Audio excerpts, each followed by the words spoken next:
Hello there everybody, Jordan back again and welcome to another monthly ranking video where I'm going to be ranking all of the horror movies that I watched in February from the worst to the best. They are new releases, of course. I'm only doing 2026 movies here, guys.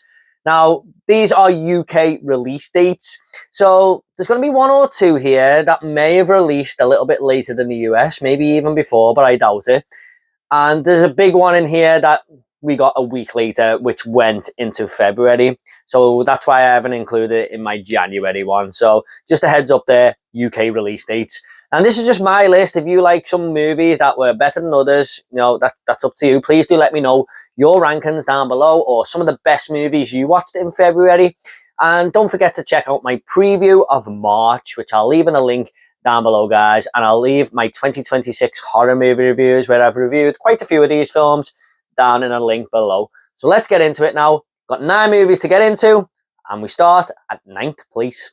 Number 9 is going to be Twisted. Now, I didn't even know about this movie until about a week before it came out. Might have even been less, might have been a few days. And I heard a lot of people bigging this up because Lauren Rivera was in it, and I was like, okay, I'm watching that because I love Lauren Rivera in the Terrifier movies. It also had Jimon Hansu in there, who is a great actor, I think. Every time I see him in movies, I think he stands out so much. Probably should be, in a lot more films, to be honest. He's just got the acting chops there, so I thought, for a small indie film, they've got 2 really good actors in there. I'm really up for that.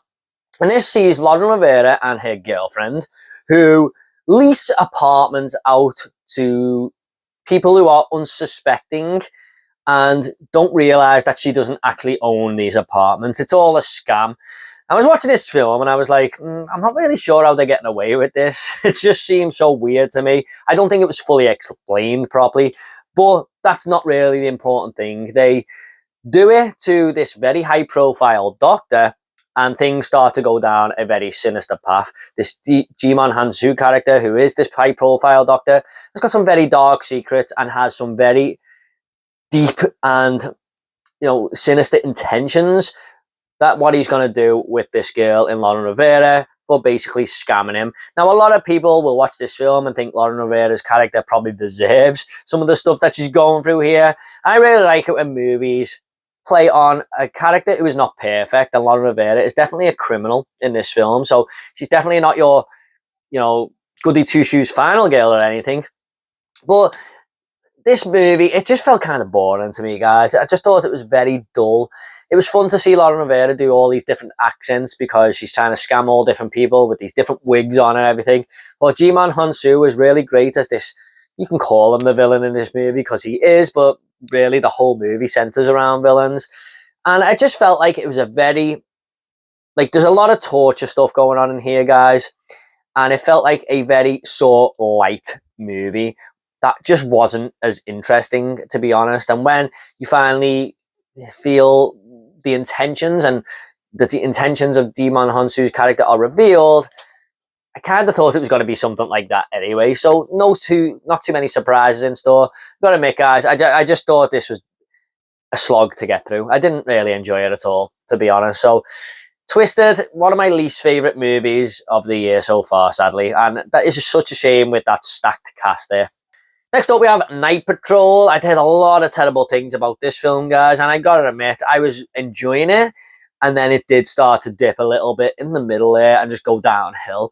This is a special force of cops called the Night Patrol. And they are basically trying to take down all of these gangsters in the hood, basically. Now, I love a lot of hood movies from back in the day, like Boys in the Hood, Menace to Society, Friday for the more comedic things. I like that subgenre.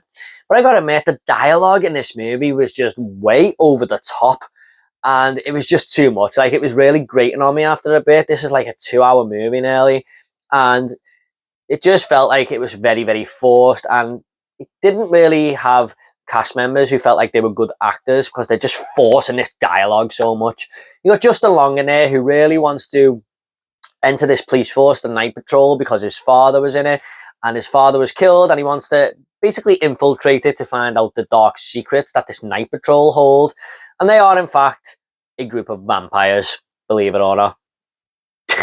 And Basically, they want to go on this one night to take out all of these gang members in the hood, and it becomes a cops versus gangsters movie. And it is a very heavy-handed commentary from the director on sort of race and everything like that. I think he is forcing it a little bit too much.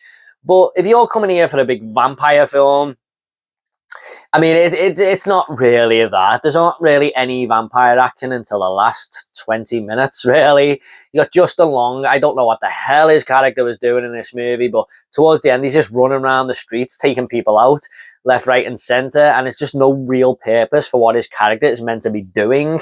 It kind of just veers off with his character, even though he's the main focus of the movie, and it just becomes like this little gang war, and I just didn't find it all that interesting, to be honest. That could have been a really cool premise, a secret police force who are in fact vampires, but it just doesn't do anything interesting, really, apart from try and send a message and ram it down your throat a little bit. So it's not a very well-made movie either, guys. It does have a bit of a low-budget feel to it. Yeah, unlikable characters all around, to be honest. I didn't like any members of the police force, apart from the one guy who is Justin Long's sort of buddy, you know, his partner in this movie. He was cool, but I didn't really like any of the gang members either, because everyone in this movie is just a scumbag. So unfortunately for me, like, if you want a social commentary on race and everything, try and make me side with the side you are trying to say is unfairly treated in this movie, not a bunch of gangsters, to be honest, because I just didn't feel any remorse for either side in this movie. So unfortunately, Night Patrol was a real dud, in my opinion. Next up, we have The Strangers Chapter 3. Now, this has been a car crash of a trilogy, really, hasn't it? I actually didn't mind Chapter 1. It's like a remake of the original film. I think I actually prefer it to the original film. I know a lot of people will disagree with that, and that's fine. But I have never, ever liked that original Strangers film. I think it's one of the most overrated horror movies of all time. But we're talking about The Strangers Chapter 3 here. So after a very meh start, I thought Chapter 2 was terrible. It just served no purpose whatsoever. And Chapter 3, again, it just felt like a lot of random stuff was happening here. We're seeing Madeline Pesha's character, who is the best thing about these movies, although this is probably the least I've liked their character because of certain decisions she makes in this movie. She's still good in it, though. Being chased by the Strangers again, and it goes into the past a few times, saying how the Strangers kind of started to become the Strangers and everything. Though that was kind of interesting, to be honest, seeing these Strangers as teenagers and everything, when they're doing their first kill and everything. But they try and make Madeline Pesh one of the Strangers in this movie, and I just have no idea why these two Strangers characters think that that is going to work. It just baffled my brain, and the movie just doesn't seem to know what it wants to do. There's no through line here. It's just such a pathetic ending and everything, and there was not really much here for me, guys. Now, don't get me wrong. It's a perfectly sit down, turn your brain off 90-minute movie that you can watch and get through. I wouldn't say it was unwatchable or anything like that. It wasn't like painful or dull or anything. It's just a very low quality slasher film that you can have its moments here and there where it's kind of fun, but overall you're just sitting there thinking, what was the point in this trilogy and this third entry? Like, I really thought that this might be the one to pick up the trilogy, because it felt like, okay, we're doing that original remake to get that out the way. Then we're doing a second story that really suffered from middle chapter syndrome. So maybe they'll knock it out the park with what they're going for in the third one, but it just felt like very devoid of ideas. I didn't like this movie, guys. I really didn't. It was better than Chapter 2, but not by much. Next up, we have Crazy Old Lady, also known as Vieja Loca, I believe the Spanish name is. This is a Spanish movie, and this one was okay. I mean, from here on out, these are movies I really didn't mind, to be honest. This sees this girl, this woman, and her kid who are traveling at the other end of the country, and her mother is suffering from some sort of dementia. You know, she's really losing her memory there, and she's worried about her mum. So she's the only person she can rely on is her ex-boyfriend, and her ex-boyfriend, she asks him to go and look after her mother, and he agrees. You know, he says, okay, I'll do this for you because I won't forgive myself if something happens. And when he gets there, the mother thinks that he is her ex-husband because she's just losing her mind and everything. She ties him up, and basically the whole movie is him tied up while this crazy bitch just interrogates him, tortures him, and does other things to him, which I'm not going to say on this video in case YouTube sort of pick it up and give it a red flag. But it really brought me back to the torture porn era with movies like Saw and, you know, Hostel and everything, where characters are just put through terrible things that happen to them. Although it wasn't as interesting as a lot of the great films that came out in that era. A lot of the movie is basically just this guy sat in the chair, to be honest, and the more the movie goes on, the more twisted it becomes. And it really plays on the whole sort of dementia angle there and has a commentary on it that people are really, it's a really terrible disease that these people have. So obviously not all people with dementia are going to do this thing what this woman's doing. It's just a very heightened version of people not really being aware of where they are and everything. So yeah, it was okay. I didn't mind it. There was some cool moments and everything, but I don't think this movie is going to be for everyone at all, guys. Very interesting ending as well, the way it went. But overall, yeah, it was all right. It's a one-time watch. That came on Shudder this month. Next up, we have Whistle. Now, this is a film that uses a very basic formula that we see constantly, time and time again, with these new horror movies. Films like Smile, which actually did it quite good, to be honest. Night Swim, and more recently Tarot. There's other movies that have done this in the past, like Drag Me to Hell, Final Destination. It's basically about a bunch of teenagers who come across this device, which in this case is an Aztec whistle. They blow it and then they're all in trouble because death is coming after them. And then they have to find some person who's already came across this whistle, who knows a bit of knowledge about it, learn a few things off them, and then try and get rid of this curse. We've seen so many movies do that before. It's a very, very generic horror movie. But what I did like about this, the little twist on things, is that this film basically has their future deaths coming after them. So it's a little bit like Final Destination, where it looks like accidents are occurring, really, in the death scenes. But if you're going to die in a car crash one day, you will die in a car crash in the next few days. Or if cancer is going to basically come after you, in like 60 years, it'll come and get you right now because you blew this whistle. So I thought that was really cool, interesting concept. I will say there's a few very good death scenes in this film. One of them in a bedroom was probably one of my standout movie moments of the year so far. Not even just in horror, but altogether. I thought that death scene was fantastic. And there was a few others there that really stood out. So I thought the death scenes in this movie were pretty cool. But the bunch of teenagers are just, they're not bad. And you got Daphne Keane in there, who I really liked in Logan and Deadpool and Wolverine. I mean, she doesn't bring too much to this movie, but neither do many of the characters. They're not unlikable characters. They're not badly acted or anything. They're just there for cannon fodder, really.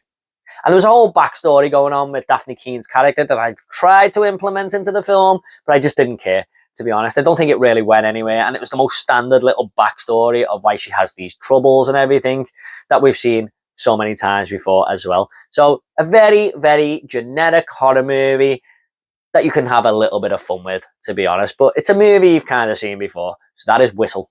Coming up next, we do have Cold Storage. And whilst this is still fourth on the list, guys, I do think this is a bit more of a disappointing movie that I've seen so far this year. But I still enjoyed it. This is a 3 out of 5 movie on Letterboxd. But when I watched the trailer for this, I thought this movie was going to be so entertaining and just one of them films where it just says, come and have fun with this movie. One of the main reasons I went, to be honest, but it didn't quite feel that until the last 30 minutes. I feel this film just had way too much explanation and setup for what the movie actually was. This is just about this sort of fungus that is growing under this storage facility.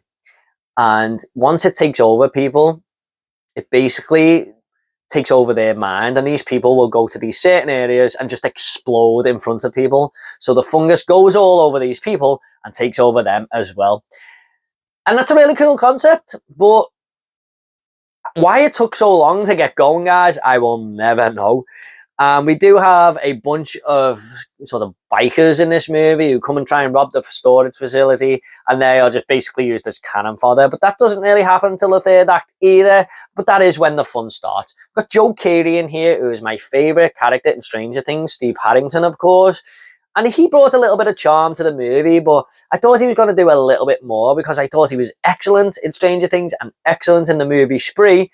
Here, he's kind of pulled back a little bit there. They don't really explore his character too much, even though at the start they feel like he's got, they're basically hinting that his life's just dull and he's got no purpose in life and he doesn't know where he's going, but doesn't really explore that too much after that little opening scene. We've got Georgina Campbell in here, who is basically his co-worker for the night.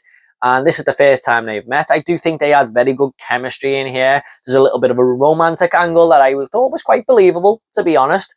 So I thought this was kind of, it was just a good movie. I like some of the gore in here, even though it's very animated and CGI heavy blood, but I could get away with it in this movie. I could accept it in this movie because it just felt like it was trying to have fun there with the violence and everything, and it was. Just took a while to get going. Liam Neeson, who is usually very comedic lately in his films, like Naked Gun and everything, thought he was a very serious character in here. They definitely should have made him more comedic for what the movie's tone was going for. But overall, guys, it was okay. It was a fine 3 out of 5 film. So that is Cold Storage. Next up, guys, we do have the biggest release of the month, and that is Scream 7. And this is getting so many mixed reviews, mostly negative reviews, to be honest. But I went to this on opening night, Thursday night, and I had a blast with it. Now, don't get me wrong, it's not a perfect Scream movie at all, but I don't think it's anywhere near the worst Scream movies, to be honest. I've done a full ranking on the channel, guys. If you want to go and check it out, I'll leave that in the link down below as well. But this one, I was very nervous going into it because it felt like they were just trying to please the fans after the whole uproar with Melissa Barrera and Jenna Ortega being fired or let go, whatever you want to call it. And it was like, we're bringing Sydney back now. Oh, Stu Macher's back. Bringing him. And lots of these other ghost case killers who've been dead over the years, they're coming back. And it really just felt like they were saying, yeah, I mean, we're desperate here. That's what it felt like. But it's worked because it's making bank at the box office. I believe this has the biggest opening weekend for a Scream movie ever. So we're going to get Scream 8. I'm pretty certain of that.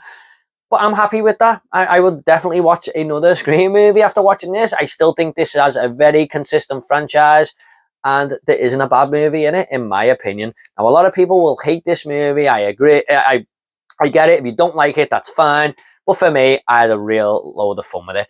Now, this sees Sidney Prescott and her daughter, played by Isabel May. Tatum, her name is. And Ghostface is back in there. Well, he's not back in town. He's come to their town where they are trying to lead a normal life with Sydney and her husband and everything. And Ghostface has tracked them down. And the stakes are raised a little bit here because Sydney has got to protect her daughter, who Ghostface is coming after. And what I really liked about this film is that there was a little bit of a different formula shake-up here where things were happening in the middle of the movie that don't usually happen. And it was really throwing me off when certain characters were entering the film and I was thinking, are these people really coming back or is this AI? I don't quite know. The movie kept me guessing all the way to the end with that. There was a moment where a certain character came back and I was just stuck in my chair going, it's happening. Oh my God. Like the fan service was all there, but never too much. And it plays on nostalgia. Like me, as a 37-year-old Scream fan who was there day one, I think people my age will really appreciate the nostalgia it goes for. But that's not to say younger people can't enjoy it either. And there was so many great moments as well. Like the opening was solid, I thought. There were some really gnarly kills in here that really amps up the gore. Some of the best scenes we've seen or kills we've seen in a Scream movie before. There was one that was really reminiscent of a Hostel movie that I loved. And I just thought it was a very enjoyable film. Now, there are some things I didn't like the reveal. I thought about it a bit more after watching it, and I appreciated it a little bit more, but it's still one of the weakest reveals in the entire Scream franchise. There's no getting away from that. And also, certain things will happen as convenient writing, like two characters take Ghostface down, they look at each other for 1 second, look back, and Ghostface is gone. And there's other times where characters are running away, they've left someone who's injured down and run away, and then that injured character will just appear next to them. I thought, like, some of the transportation here is weird, but it didn't make logical sense, put it that way. But overall, guys, I still enjoyed it, and I'm really looking forward to watching it again. So that is Scream 7. Next up, we have The Plague. Now, what I will say about this one, guys, it's more of a dark drama / thriller film with horror elements sprinkled in there. So it's not really a full-on horror movie, but I do like to talk about horror-adjacent films in these end-of-month vlogs as well, just to give me a chance to talk about these movies. But this sees a young boy who goes to swim camp. Like, it's a water polo camp. And he's trying to fit in with all the other boys. He's brand new there. He's a little bit shy. And all the other boys sort of accept him a little bit. But there's this one kid who they all sort of make fun of because he's got this rash all over him. And they say he's got the plague. And this new kid is kind of joining in with them a little bit, you know, not really paying attention to the kid with the skin rash. And one day he just speaks to him over something and he says, wow, this kid's kind of cool. I really like him. And when the other kids see him talking to him, they say he's got the plague now as well. And this kid starts to develop this skin rash as well. So that's the horror little sort of angle it goes for there. But what I really like about this is it's just a commentary on basically youngsters trying to fit in. You know, when you go to a new school, you're trying to just not be the outsider. You're trying to fit in. As a young kid, you kind of do things that aren't your own personality to try and make friends with other people and, you know, not be the outcast. I really like that little story plot they were going for there. It's really saying how horrible bullying is. We all know that, but it can really affect people, and I think this movie really does show that. And I thought it was just a really solid little drama film. Like, I was really looking forward to this, guys, because I heard so many things about it from people who'd seen it at festivals and everything. And we didn't get the UK cinema release here, so I had to wait for streaming, hence why it's on this one instead of January. But yeah, I thought this was solid. Some great acting from the young kids and everything. There was this one kid, Jake, who I absolutely hated, but that actor, that young kid, done his job there. That was the whole point. So for me, I thought The Plague was excellent, and it's got Joel Edgerton in, who's like the water polo coach. Thought he done a good job here as like this character who the young kid can go for help and everything. So The Plague is pretty solid. If you like your dark dramas and everything, definitely give this one a go. But in first place, guys, it's going to be Sam Raimi's Send Help. Now, this is actually my #1 movie of the year so far. I absolutely loved this movie. I watched all of Sam Raimi's movies leading up to this one. I actually done a ranking, not to promote too many videos on this video, guys, but if you want to see my Sam Raimi ranking, I'll leave it down below because I did put a lot of effort and work into that one. So if you want to go and check that out, that'll be down below as well. But Send Help for me was awesome. I had so much enjoyment with this movie at the cinema. Me and my friend Jamie went to see him. We were both like, that was really good. He texted me the next day and was like, that film was really good, wasn't it? So he was still thinking about the movie as well as I was.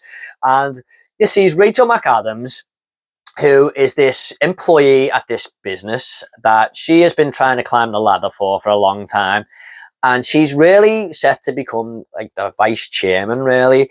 And the chairman dies and his son takes over, and he's played by Dylan O'Brien, and he is the biggest fucking asshole you've ever met in your life.